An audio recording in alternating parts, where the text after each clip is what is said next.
Hello everybody, I'm Dr. Unnati, and today in this video I'm going to be addressing some of the very basic concepts with regard to mental health and mental disorders. Now there are a few practices which I suggest everyone must try to include in their day-to-day schedule so that you maintain your mental health, you regulate your emotions, and if you are experiencing signs and symptoms of depression, you can very quickly snap out of this phase. Now, these practices are to soak in some early morning sunlight for about 5 to 15 minutes, to take a cold water bath at least once a day, to stay well hydrated.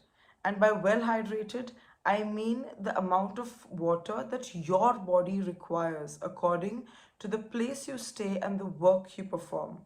Now, the best markers to know that you're well hydrated is that you will feel thirsty less frequently and your urine will either be colorless or light yellow. You should also participate in bouts of physical exercise, perform yoga, and also breathing exercises.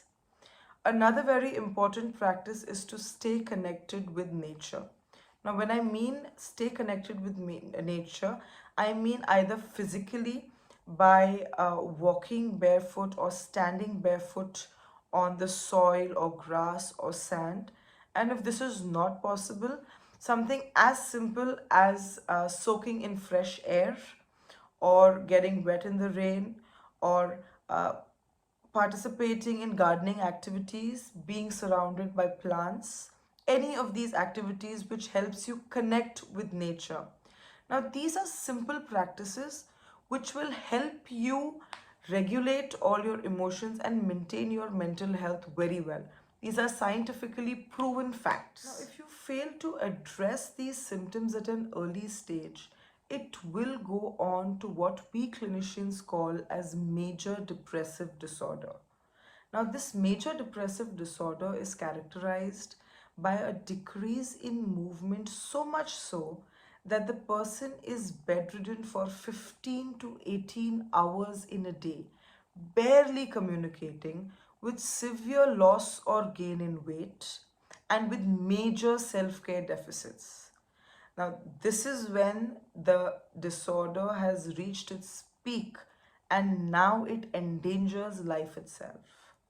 So, I hope you've understood the importance of recognizing these symptoms at an early stage and bringing about some very simple lifestyle changes so that you maintain your emotional, physical, and mental well being. Also, be very sensitive towards recognizing these symptoms in people who are around you or with whom you come in contact with, and do extend that help and support that they need to come out of this phase. So stay happy, stay healthy, and have a great day. Bye bye.